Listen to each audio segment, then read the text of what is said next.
आप लोगों ने अपने आसपास सुना होगा, किसी को डायबिटीज़ है, किसी को हाइपरटेंशन है, मतलब बीपी, किसी को पीसीओडी है। हर घर में किसी न किसी को ये बीमारियां ज़रूर है।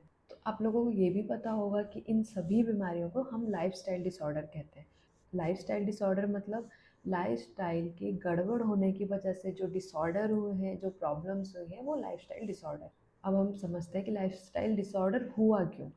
तो लोगों को लगता है कि लाइफस्टाइल डिसऑर्डर हुआ इसलिए क्योंकि उन्होंने खाना बाहर का खाया और एक्सरसाइज नहीं की। क्योंकि जो पेशेंट हमारे पास आता है वो हमें बोलता है कि हम तो बाहर का भी नहीं खाते और हम तो दिन भर घर पे काम करते हैं, तो फिर हमें ये प्रॉब्लम क्यों हुई। आपको ये बात समझनी होगी कि लाइफस्टाइल का मतलब सिर्फ खाना, बाहर का खाना और एक्सरसाइज, ये दो ही चीज़ें नहीं होती है। और भी बहुत सी चीज़ें हैं जो हमारी बॉडी को रोज़ इफ़ेक्ट करती हैं। हेलो, मैं हूँ डॉक्टर हर्षिता और आज मैं आपको बता रही हूँ लाइफस्टाइल क्या होती है। आयुर्वेद में लाइफस्टाइल मतलब दिनचर्या, इसका एक पूरा चैप्टर है। आचार्यों ने अपने अपने जो भी संहिताएं लिखी है उसमें उन्होंने दिनचर्या को बहुत ही अहम हिस्सा मान के इसका एक अलग चैप्टर ही बनाया है। तो हम आज दिनचर्या के बारे में बात करेंगे। संहिता में तो दिनचर्या काफ़ी बड़ी बताई है, बहुत सारे पार्ट्स भी बताए हैं। फिर अगर ये सब मैं आपको बताऊंगी तो आप लोग सोचेंगे कि इतना सारा हम लोग एक दिन में कैसे कर सकते हैं। मैं आपके लिए लेके आई हूँ आचार्यों द्वारा बताई हुई दिनचर्या के कुछ ऐसे पार्ट्स जिन्हें आपको अपने रूटीन में अपनाना चाहिए। तो शुरू करते हैं। सबसे पहला है ब्रह्म मुहूर्त जागरण। तो अब ब्रह्म मुहूर्त क्या होता है?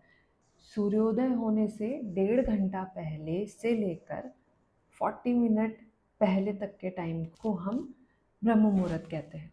ब्रह्म मुहूर्त मतलब ज्ञान का समय। ये तो हो गया जो हमें आचार्य ने बताया। अब मैं आपको डेली बेसिस पे बताती हूँ। क्या होता है कि हम लोग अपना दिन की शुरुआत ही बहुत लेट शुरू करते हैं। हम 7 बजे उठते हैं, 8 बजे उठते हैं, या फिर ऑफिस जाने का टाइम हो गया या फिर कुछ भी काम हमारा जो है उससे हम आधा घंटा या 1 घंटा पहले ही उठते हैं और फिर हम सारे काम अपने रश में करते हैं। तो हमारे कोई भी काम अच्छे से नहीं हो पाते। फिर हम कहते हैं कि हमें ये करने का समय नहीं मिला, वो करने का समय नहीं मिला। तो उससे क्या होता है, जो हम रश में काम करते हैं हमारे माइंड में उठते से ही स्ट्रेस हो जाता है कि लेट हो रहा है, लेट हो रहा है, लेट हो रहा है। तो हम अपने ऊपर ध्यान न दे के बस हम घड़ी की ओर देखते रहते हैं और अपने काम फटाफट फटाफट करते रहते हैं, जिससे कि हमारा स्ट्रेस लेवल बहुत बढ़ जाता है। तो सबसे पहला तो आपके लाइफस्टाइल डिसऑर्डर की शुरुआत ही यहीं से होती है, जो आप लेट उठ रहे हैं। तो मैं ये नहीं कह रही हूँ कि आप कल से ही जल्दी उठना शुरू कर लें, पर कम से कम हम धीरे धीरे करके आधा घंटा पहले, 1 घंटा पहले, फिर कुछ दिनों में 2 घंटे पहले, ऐसे हम अपनी एक रूटीन बना सकते हैं जिससे हम अपनी दिनचर्या को अच्छे से शुरू कर सकते हैं। दूसरा आता है उषा जलपान। मतलब है कि आप सुबह उठिए, आराम से बैठिए, गर्म पानी कीजिए और कम से कम आधा ग्लास पानी ज़रूर पीजिए। अब यहाँ पर एक प्रॉब्लम है, हम क्या करते हैं, पानी पीने वाला काम जो है वो हम अगर 8 बजे उठ रहे हैं तो हम 8 बजे पानी पी लेंगे, 9 बजे उठ रहे हैं तो हम 9 बजे पानी पी लेंगे। वो चीज़ क्या करती है, जो हम सुबह पानी पी रहे हैं उससे आपकी अग्नि बढ़ेगी, और जो हम लेट उठकर पानी पी रहे हैं उससे आपकी अग्नि मंद हो रही है। क्योंकि 8 बजे, 9 बजे अब आपकी अग्नि सूर्योदय के साथ साथ बढ़ना शुरू हुई है, तो आप उसको पानी पी के पहले ही बुझा रहे हैं। तो ये जो पानी है ये 8 या 9 बजे नहीं, सुबह जल्दी उठ के पीजिए। तीसरा आता है मलोत्सव। मतलब आपको सुबह उठ के अच्छे से पानी पीजिए बैठ के। पानी को आप नॉर्मल किसी चेयर पे बैठ के भी पी सकते हैं, या फिर अगर आप इसे मलासन में बैठ के पिए तो और भी अच्छा। इसके बाद आप फ्रेश होने जाइए और फिर 4th नंबर पे आता है दंत धावन। मतलब अपना ब्रश कीजिए। पहले के समय में तो दातुन का इस्तेमाल किया जाता था, जो कि या तो नीम की होती थी या फिर खदीर की होती थी। इस तरह से जो भी कसैले, कड़वे, तीखे प्लांट्स होते थे उन्हीं की दातुन का यूज़ किया जाता था। तो अगर हो सके तो आप उस दातुन का यूज़ कीजिए, नहीं तो किसी हर्बल टूथ पाउडर का यूज़ कीजिए। कोशिश कीजिए कम से कम टूथपेस्ट इस्तेमाल करने की, जो आजकल मार्केट्स में मिल रहे हैं। जिह्वा निर्लेखन। जिह्वा निर्लेखन मतलब अपनी टंग को क्लीन करना। टंग क्लीनिंग करना बहुत ज़रूरी है। फिर हम 6वें नंबर पे आते हैं कवल या गंडूश, जिसे आजकल ऑयल पुलिंग भी कहते हैं।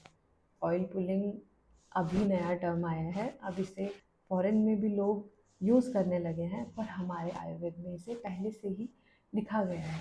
तो ऑयल पुलिंग आप ज़रूर करिए, ये आपके दांतों को मजबूत बनाता है और मुंह के जितने भी आपके कैविटीज़ हो जाना दांतों में और आपके मसूड़े में सूजन आ जाना, पायरिया होना, इन सब से आपको बचाएगा। तो ऑयल पुलिंग ज़रूर कीजिए। मैं सजेस्ट करूँगी कि ऑयल पुलिंग कोकोनट ऑयल की जगह अगर आप तिल तेल से करें तो वो ज़्यादा फ़ायदेमंद रहता है। नेक्स्ट है नस्य। ये नस्य है, आप इसको ज़रूर रोज़ कीजिए। अणु तेल एक आयुर्वेदिक ड्रॉप्स है जिसको आप दो दो बूंद दोनों नाक में डालिए, उसको लेट के करना है।